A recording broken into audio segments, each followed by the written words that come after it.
कृष्णा, राधे राधे, श्री शिवाय नमस्तु।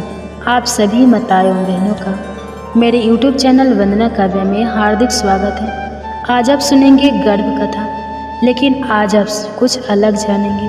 आज आप सुनेंगे शिव महापुराण की कथा में आगे की अध्ययन। आज अब कहा जाता है कि जिन भी माताओं एवं बहनों की गर्भ गिर जाता है और उनकी गर्भ में पल रहा शिशु को नुकसान आता है, अगर इस गर्भ कथा की रसपान सच्चे दिल से की जाए तो उनके गर्भ की रक्षा स्वयं शिव करते हैं, भगवान भोलेनाथ करते हैं और उनका बच्चा स्वस्थ और दीर्घायु होता है। तो आइए हम सभी मिलकर बच्चे की दिव्य मंगल की कामना करने के लिए इस कथा की रसपान करते हैं। प्रिय माताएं, हम वीडियो को शुरू करें और आप उसमें खो जाएं। उससे पहले आपसे विनती है, हाथ जोड़कर विनती है कि आप हमारे चैनल को सब्सक्राइब कर लीजिए और साथ ही बेल आइकन को प्रेस कर लीजिए ताकि ऐसे ही गर्भ कथा की नोटिफिकेशन आप सभी माँ के पास सबसे पहले पहुँचे। और वीडियो को लाइक ज़रूर कीजिएगा और हाँ, हो सके तो ज़्यादा से ज़्यादा शेयर कीजिएगा ताकि हमारे जितने भी माताएं बहनें हैं गर्भधारण की हुई हैं सबके साथ पहुँच सके। तो चलिए रसपान करते हैं। कमेंट्स में हर हर महादेव जरूर लिख दीजिए और चलिए इस कथा की ओर। शिव महापुराण हिंदू धर्म के प्रमुख 18 पुराणों में से एक है, जो भगवान शिव की महिमा, उनकी लीलाओं, अवतारों तथा उनके भक्तों की कथाओं का अद्भुत संकलन है। इसमें कई प्रसंग ऐसे हैं जो दिव्य गर्भ लीलाओं से जुड़े हुए हैं। इस गर्भ कथा में हम विस्तार से जानेंगे भगवान शिव की शक्ति से उत्पन्न दिव्य संतान की कथा, जो तप, भक्ति, श्राप, वरदान और दिव्यता से परिपूर्ण है। यह कथा विशेष रूप से उन श्रद्धालुओं के लिए है जो संतान प्राप्ति की इच्छा रखते हैं और शिव की कृपा से संपूर्ण गुणों से संतान की कामना करते हैं। सतयुग का प्रारंभिक काल था। सृष्टि सुशोभित हो रही थी, परंतु असुरों के राजा तारकासुर ने कठोर तप कर ब्रह्मा जी से वरदान प्राप्त कर लिया था, हे प्रभु, मेरी मृत्यु केवल शिव पुत्र के हाथों ही संभव हो। ब्रह्मा जी ने यह वरदान सोच समझ कर दिया था, क्योंकि वह जानते थे कि शिव जी तप में लीन हैं। उनकी पत्नी सती देह त्याग चुकी है और अब वे संसार से विरक्त हैं। तारकासुर ने इस वरदान के घमंड में स्वर्ग, पृथ्वी और पाताल तक में हाहाकार मचा दिया। देवताओं को पराजित कर उसने इंद्रलोक तक छीन लिया। सभी देवता ब्रह्मा जी और विष्णु जी के पास पहुँचे और याचना की, हे प्रभु, कोई उपाय कीजिए जिससे शिव जी फिर से विवाह करें और संतान प्राप्ति करें ताकि तारकासुर का अंत हो सके। भगवान विष्णु ने समाधान दिया, अब समय है कि सती देवी पुनः पृथ्वी पर जन्म ले। वही पार्वती बनकर शिव जी को पुनः गृहस्थ धर्म की ओर लौटने के लिए प्रेरित करे। हिमालय के राजा हिमवान और रानी मैना देवी को यह वरदान मिला कि उनके घर पार्वती के रूप में आदि शक्ति जन्म लेगी। पार्वती बचपन से ही शिव भक्ति में लीन रही। जैसे जैसे वे बड़ी हुई, उनके मन में शिव को पाने की अभिलाषा तीव्र होती गई। उन्होंने कठोर तपस्या आरंभ की। वर्षों तक बिना अन्न जल के शिव का स्मरण करती रही। यहाँ तक कि देवराज इंद्र और अन्य देवताओं ने उन्हें आशीर्वाद दिया। पार्वती की कठोर तपस्या से प्रसन्न होकर शिव जी अतः विवाह के लिए तैयार हुए। महादेव ने कन्या रूप में पार्वती के समर्पण को स्वीकार और एक भव्य विवाह संपन्न हुआ।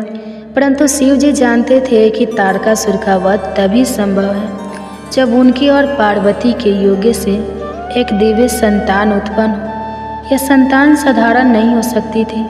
यह संतान अग्नि के ताप, गंगा की शुद्धता, वायु की गति और पृथ्वी की स्थिरता से परिपूर्ण होनी चाहिए। शिव जी ने पार्वती के संग समाधि में लीन होकर एक अग्नि बीज का सृजन किया। यह बीज इतना प्रज्वलित था कि स्वयं पार्वती भी उसे धारण नहीं कर सकी। शिव का बीज पार्वती के शरीर से निकलकर अग्निदेव को सौंपा गया ताकि वह उसे सुरक्षित रखे। अग्निदेव भी इस तेजस्वी बीज को संभाल ना सके, तब उसे गंगा नदी को सौंपा गया और गंगा ने उसे सरस्वती नदी के संगम में प्रभावित कर दिया। वहीं पर वन में तपस्या कर रही 6 कृतिकाओं ने उस बीज को देखा, उनसे स्पर्श से वह बीज 6 भागों में विभाजित हुआ और सडानन अर्थात कार्तिकी के रूप में जन्म लिया। यह एक अनोखा गर्भ था, नारी के गर्भ में नहीं वरन प्रकृति के तत्वों में विकसित हुआ। कार्तिकी का पालन पोषण 6 कृतिकाओं ने किया, इसलिए वे ससमुख कहे गए। वे बचपन से ही पराक्रमी, तेजस्वी और विद्वान थे। शिव पार्वती ने उन्हें अपनी संतान के रूप में स्वीकार किया। देवताओं ने उन्हें तारकासुर के वध हेतु सेनापति नियुक्त किया। वे स्वर्ग की सेना के प्रधान सेनापति बनकर युद्ध हेतु तैयार हुए। तारकासुर और कार्तिकी के मध्य भयंकर युद्ध हुआ। पूरे ब्रह्मांड में इस युद्ध की गूंज सुनाई दी। अतः कार्तिकी ने अपने दिव्य शक्ति और शिव शक्ति से अस्त्र से तारकासुर का वध किया। तारकासुर ने मरते समय कार्तिकी से कहा, मैं जानता था कि केवल शिव पुत्र ही मेरा अंत कर सकता है और आज मैं धन्य हुआ कि तुमने मुझे मोक्ष दिया। इस प्रकार तारकासुर का अंत हुआ और देवताओं को पुनः स्वर्ग प्राप्त हुआ। यह गर्भ कथा केवल शिव पार्वती के पुत्र कार्तिकी की कथा नहीं है, यह प्रकृति के गर्भ से उत्पन्न उस दिव्यता की कथा है जो संपूर्ण सृष्टि को संतुलित करती है। जो भक्त इस गर्भ कथा को श्रद्धा से पढ़ते या सुनते हैं, विशेष रूप से गर्भवती महिलाएं, उन्हें एक गुणवान, तेजस्वी और धर्मप्रिय संतान की प्राप्ति होती है। शिव महापुराण में कहा गया है, जो मनुष्य इस पवित्र गर्भ कथा को पवित्रता से पढ़े या सुने, उसे निश्चय ही एक बुद्धिमान, धीर और शिव भक्ति में रंत संतान की प्राप्ति होती है। एक अन्य प्रसंग भी शिव महापुराण में गर्भ कथा के रूप में आता है। जब माता पार्वती ने अपने उपटन से एक बालक की रचना की और उसमें अपने मर्तित्व की शक्ति का संचार किया, वह बालक गणेश कहलाए। शिव और पार्वती के पुत्र यह गर्भ नारी के भीतर नहीं बल्कि शक्ति और सृजन के ब्रह्मा रूप से हुआ। जब शिवजी ने अज्ञात बालक का सिर काट दिया, तब ब्रह्मा जी की आज्ञा से शिवजी ने हाथी का सिर उस बालक पर लगाया और इस प्रकार गणेश जन्मे।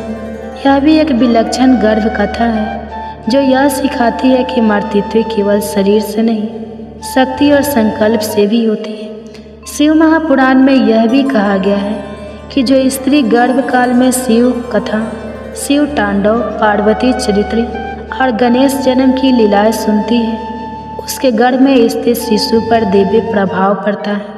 वह शिशु चंचल नहीं होता, शांत और स्थिर बुद्धि वाला होता है।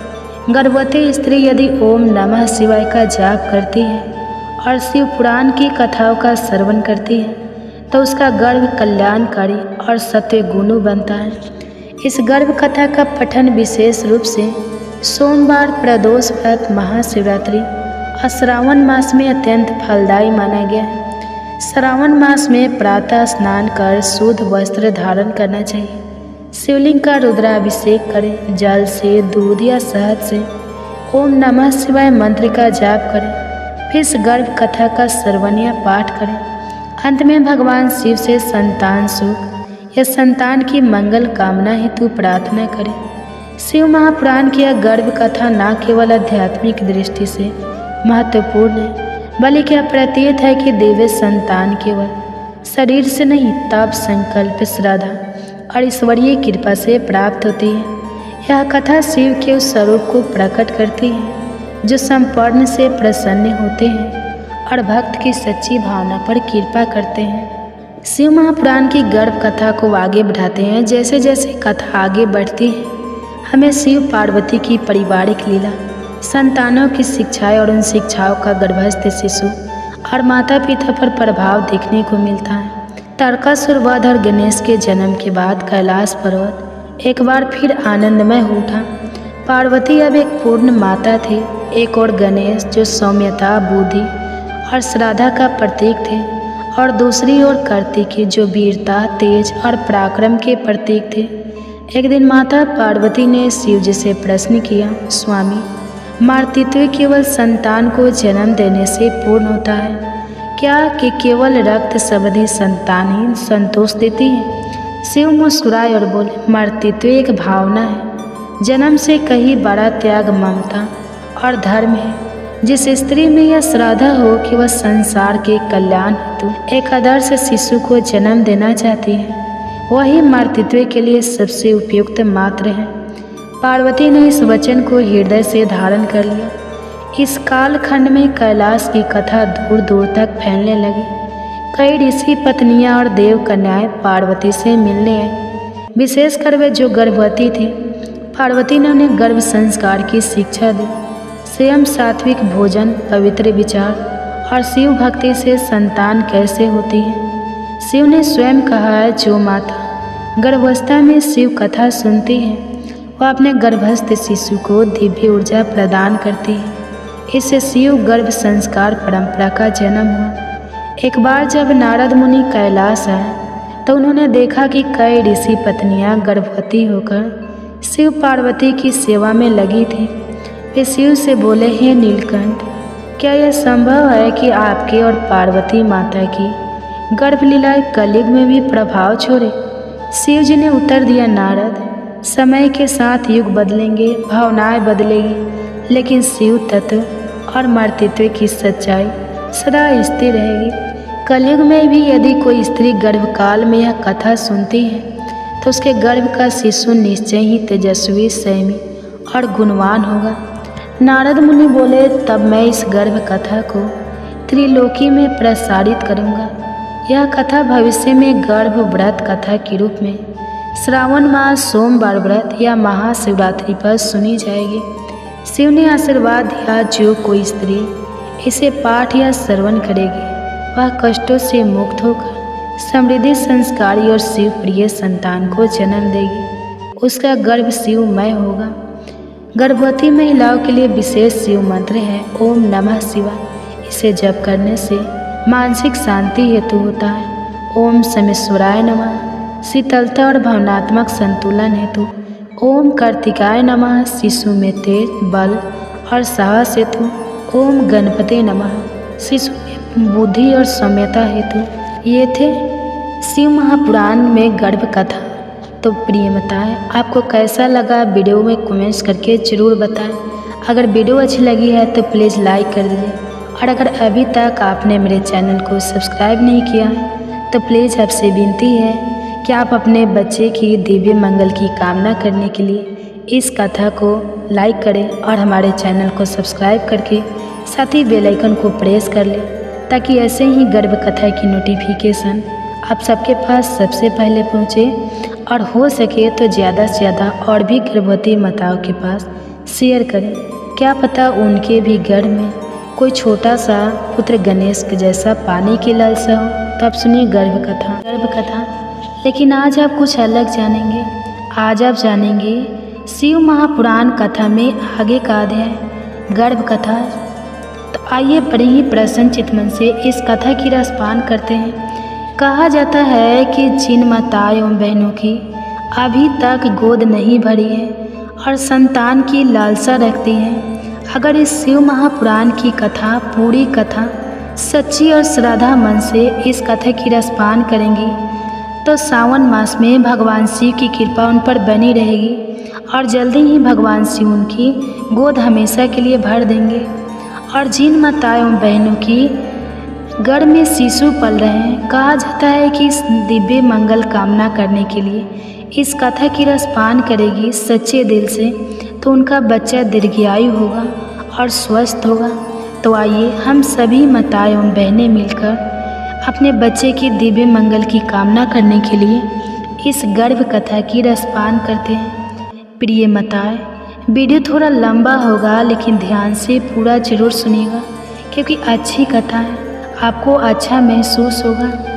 अगर कथा अच्छी लगेगी तो लाइक कीजिएगा, और चैनल पे नए हैं तो प्लीज़ चैनल को सब्सक्राइब कर लीजिए और साथ ही बेल आइकन को प्रेस कर लीजिएगा, ताकि ऐसे ही सावन मास के सुनाने जाने वाले गर्भ कथा, शिव महापुराण की कथा की हर अध्याय आपको सबसे पहले पहुँचे और आप सुन सके। और हो सके तो ज़्यादा से ज़्यादा शेयर कीजिएगा। जितने भी हमारे गर्भवती माँ हैं सबके पास शेयर कीजिएगा, ताकि कथा की रसपान कर सके। कहा जाता है कि ज्ञान बांटने से ही फल मिलता है। तो आइए हम सभी पुण्य की फलदायी बने। प्रिय माताओं, पवित्र सावन मास आरंभ हो चुका है। वो मास जब भगवान शिव की कृपा हर भक्त की मनोकामना पूर्ण करती है, विशेष रूप से जो स्त्री या माँ बनने की प्रतीक्षा में है या जो अपने गर्भस्थ शिशु के कल्याण के लिए प्रार्थना करती है, उनके लिए यह मास अद्भुत पुण्यदायक है। आज हम सुनने जा रहे हैं शिव महापुराण की एक ऐसी सच्ची कथा जो न केवल शिव भक्ति की महिमा बताती है, बल्कि संतान प्राप्ति का चमत्कारी प्रसंग भी हमारे सक्षम रखती है। अमरपुर नगर में जहाँ एक धनवान और प्रतिष्ठित व्यापारी रहता था, उसका व्यापार दूर दूर तक फैला हुआ था। लोग उसका आदर करते थे। उसके पास धन, वैभव, प्रतिष्ठा सब कुछ था, पर एक कमी थी, उसके जीवन में संतान का अभाव था। कोई पुत्र नहीं था जो उसके वंश को आगे बढ़ा सके या उसके व्यापार को संभाल सके। हर रात उसकी आंखों में एक ही चिंता होती, मेरे बाद इस सब को कौन संभालेगा। और यही चिंता उसे भगवान शिव के चरणों तक खींच लाई। वह व्यापारी हर सोमवार शिव जी का व्रत करता, मंदिर में जाकर घी का दीपक जलाता और सच्चे भाव से पूजा करता। यहीं से शुरू होती है एक ऐसी कथा जो बताती है कैसे श्रद्धा, व्रत और शिव कृपा मृत्यु जैसे भाग्य को भी पलट सकते हैं। उसका हृदय संतान के अभाव में व्याकुल था। इसी व्यथा से प्रेरित होकर उसने भगवान शिव की सच्चे मन से उपासना शुरू कर दी। हर सोमवार को व्यापारी व्रत रखता, सायंकाल को मंदिर जाता और शिवलिंग के सम्मुख घी का दीपक प्रज्वलित करता। शिव जी को भोग अर्पित करके सिर्फ एक ही बार भोजन करता। उसकी अटल श्रद्धा और निस्वार्थ भक्ति को देखकर माँ पार्वती की करुणा जाग उठी। उन्होंने भगवान भोलेनाथ से कहा, हे प्राणनाथ, देखिए ना, यह व्यापारी कितने समय से आपका सोमवार व्रत कर रहा है, आपके चरणों में पूर्ण निष्ठा से पूजन कर रहा है। आपको इसकी मनोकामना अवश्य पूर्ण करनी चाहिए।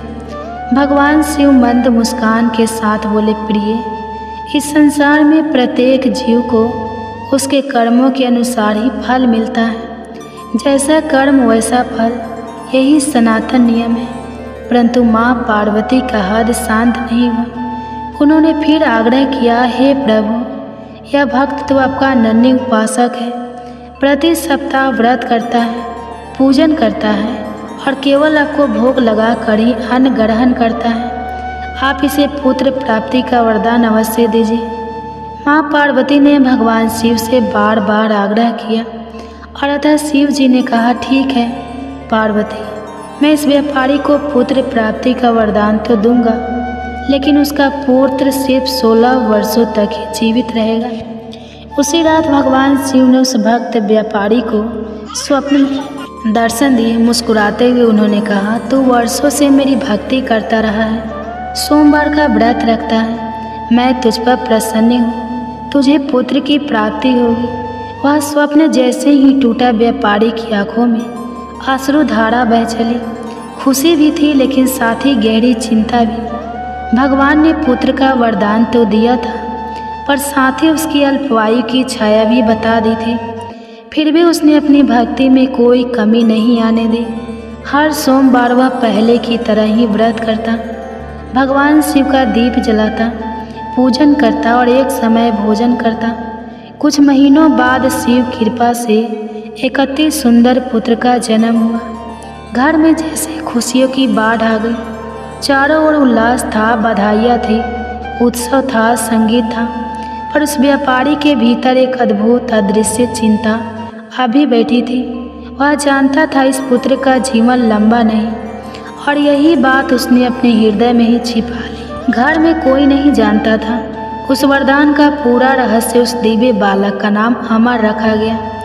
नाम ऐसा मानो भगवान ने ही उसके जीवन के क्षणों को अमृत देने की आशा छोड़ दी हो। जब अमर 12 वर्ष का हुआ तो पिता ने निर्णय लिया, अब इसे शिक्षा के लिए वाराणसी भेजना चाहिए। व्यापारी ने अमर के मामा दीपज को बुलाया और कहा, इसे गुरुकुल में भर्ती करा दो। शास्त्र, धर्म, नीति सबका ज्ञान पाकर यह एक सच्चा योगी पुरुष बने। अमर मामा के साथ निकल पड़ा ज्ञान की उस यात्रा पर जिसमें हर पड़ाव पर एक संस्कार बनकर उसके जीवन में उतर रहा था। जहाँ भी रात्रि विश्राम करते वहीं एक यज्ञ रचाते, ब्राह्मणों को आमंत्रित करते और उन्हें आदरपूर्वक भोजन कराते। उनकी यह यात्रा केवल शिक्षा की नहीं थी, यह थी एक आंतरिक साधना, एक ऐसी सीख जो मन, वाणी और आचरण तीनों को पवित्र करती है। और फिर वह पहुँचे एक नगर में महोत्सव का वातावरण था। चारों ओर रथ, हाथी, बाजे गाजे सज्जित। नगर के कोने कोने से राजकुमारी के विवाह की शुभ सूचना गूंज रही थी। बारात आने वाली थी। राजा स्वयं स्वागत को तत्पर थे, लेकिन वर पक्ष में एक चिंता गहराई से घर कर रही थी। दूल्हे का पिता व्याकुल था क्योंकि उनका पुत्र एक आंख से अंधा था और डर था यदि यह बात राजा को पता चल गई तो कहीं विवाह से इनकार ना हो जाए। राजघराने का अपमान होगा और मेरे कुल की प्रतिष्ठा भी डूब जाएगी। तभी उसने अमर को देखा, सुंदर, तेजस्वी, सलीन, और उसके मन में एक कपटी विचार आया। उसने सोचा क्यों ना इस लड़के को दूल्हा बनाकर राजकुमारी से विवाह करा दूं, फिर धन देकर इसे विदा कर दूंगा और अपनी असली बहू को बाद में ले आऊँगा। धन के लोभ में उसने अमर और दीपचंद्र को प्रस्ताव दिया और दुर्भाग्यवश मामा दीपचंद ने भी उस प्रस्ताव को स्वीकार कर लिया। राजमहल में उत्सव छा गया। अमर को दूल्हे के वस्त्र पहनाए गए। शाही साज सज्जा के बीच अमर और राजकुमारी चंद्रिका का विवाह संपन्न हुआ। विवाह के बाद राजा ने बहुत सा धन, वस्त्र और उपहार देकर अपनी बेटी को विदा किया, लेकिन सच्चाई कब तक छुप सकती है। राजकुमारी के प्रति श्रद्धा से भरे अमर का अंतर्मन उससे झूठ सहन नहीं कर सका। उसने विदाई के समय राजकुमारी की ओढ़नी के कोने पर कुछ लिखा। राजकुमारी चंद्रिका, तुम्हारा विवाह मुझसे हुआ है। मैं वाराणसी शिक्षा के लिए जा रहा हूँ। जिसके साथ तुम्हें भेजा जा रहा है वह असली दूल्हा नहीं है, वह एक आँख से काना है। जब राजकुमारी ने उस ओढ़नी पर लिखा पढ़ा तो उसका चित्त विचलित हो उठा। उसने उस कान्हे युवक के साथ जाने से मना कर दिया और उस दिन राजकुमारी ने सत्य को चुनकर अपने जीवन की दिशा ही बदल दी। दूसरी ओर वाराणसी की पवित्र भूमि पर गंगा की निर्मल धारा के किनारे जब अमर और उनके मामा दीपचंद्र पहुँचे तो उन्होंने गुरुकुल में प्रवेश किया। अमर का मन पढ़ाई में रम गया। उसका तेज, उसकी श्रद्धा, उसका संयम हर किसी को प्रभावित करता था। और फिर वो दिन आ पहुँचा जब अमर का आयु 16 वर्ष पूरी होने वाली थी, जिसे सुनकर कोई और प्रसन्नता होता, लेकिन मामा दीपचंद्र के मन में एक गहरी चिंता थी। अमर को तो अभी उस रहस्य का पता न था, पर तो बस अपने जीवन के शुभ अवसर पर यज्ञ करना चाहता था। एक भव्य यज्ञ का आयोजन हुआ। यज्ञ की पूर्णाहुति के बाद अमर ने बड़े प्रेम से ब्राह्मणों को भोजन कराया, अन्न वस्त्र दान दिए। उसके चेहरे पर संतोष था, मानो जीवन का उद्देश्य पूरा हो गया हो। रात हो गई। अमर अपने शयन कक्ष में विश्राम के लिए चला गया और जैसे ही वह निद्रा में लीन हुआ, भगवान शिव के वचन के अनुसार उसकी प्राण वायु धीरे धीरे शरीर से निकलकर सुबह जब दीपच ने उसे उठाने का प्रयास किया तो अमर की निस्तेज देह देखकर उसका हृदय फट गया। मामा फूट फूट कर रोने लगे। उनकी चीखें, उनका विलाप गुरुकुल के वातावरण को भी कम पा गया। उनकी आंसुओं से निकली पुकार सीधे भगवान शिव और माँ पार्वती के कानों तक पहुँची। कैलाश से भ्रमण करते हुए भगवान शिव और माता पार्वती उस मार्ग से गुजर रहे थे। माँ पार्वती ने जैसे ही विलाप की ध्वनि सुनी वह रुक गई और अपने प्राणनाथ शिव से कहा, हे नाथ, यह करुण पुकार सहन नहीं हो रही है। किसी के प्राण चले गए हैं, जिससे यह वृद्ध इतना बेकाबू हो गया है। भगवान शिव ने ध्यान लगाया और गंभीर स्वर में कहा, यही वह अमर है, उस व्यापारी का पुत्र जिसे मैंने 16 वर्ष का जीवन दान दिया था। अब उसकी आयु पूर्ण हो गई है, लेकिन माँ पार्वती तो करुणा की मूर्ति है। उन्होंने फिर से आग्रह किया, हे नाथ, इस बच्चे ने यज्ञ किया, दान दिया, संस्कारों से जीवन जिया, क्या आप इसके जीवन को पुनः नहीं दे सकते? उनके माता पिता आज भी आपके व्रत करते हैं, सोमवार को व्रत और कथा सुनते हैं। उसकी भक्ति व्यर्थ हो जाएगी। भगवान शिव कुछ क्षण मौन रहे, फिर मुस्कुरा कर बोले, हे पार्वती, तुम्हारी करुणा के आगे आज मेरा नियम भी झुक गया। और उसी क्षण एक दिव्य प्रकाश अमर के शरीर में समा गया। अमर की सांसें फिर से चलने लगी, उसके नेत्र खुले, वह फिर से जीवित हो गया। चारों ओर आश्चर्य और आनंद की लहर दौड़ गई। मामा दीपज ने भगवान को हृदय से नमन किया। शिक्षा पूर्ण करने के बाद अमर अपने मामा दीपज के साथ अमरपुर लौटने के लिए निकल पड़ा। जब वे यात्रा करते ही उस नगर में पहुँचे जहाँ अमर का विवाह हुआ था, तो अमर ने वहाँ एक भव्य योग का आयोजन किया। यज्ञ में श्रद्धा और सेवा भाव से ब्राह्मणों को आमंत्रित कर भोजन और दान दिया। सुयोगवश उसी नगर उसी समय उस नगर के राजा की सवारी वहाँ से गुजरी। राजा ने जब यज्ञ आयोजन को देखा तो तुरंत पहचान लिया, यह तो वही तेजस्वी नवयुवक है जिससे मेरी पुत्री चंद्रिका का विवाह हुआ था। यज्ञ समाप्त होने पर राजा स्वयं अमर और उसके मामा को राजमहल ले गया। राजकुमारी चंद्रिका, जो अमर की पत्नी थी, अपने सच्चे वर को देखकर आनंद से अभिभूत हो उठी। राजा ने आदरपूर्वक कुछ दिनों तक उन्हें महल में अतिथि बनाकर रखा। फिर उन्हें बहुत सा धन, रत्न, वस्त्र, आभूषण और उपहार देकर विदा किया। राजा ने राजकुमारी चंद्रिका के साथ अमर और दीपचंद्र को लौटने के लिए साथ में सैनिकों की टुकड़ी भी दी, ताकि मार्ग में किसी प्रकार का संकट ना हो। जब अमर नगर के द्वार पहुंची, उसी समय वह व्यापारी, जो उसका पिता था, अपनी पत्नी के साथ एक कमरे में बंद था।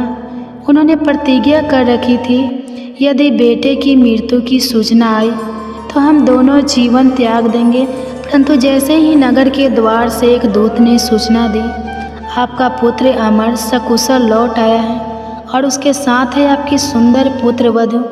राजकुमारी चंद्रिका उस क्षण जैसे वर्षों से थमे हृदय की धड़कनें पुनः चल पड़ी।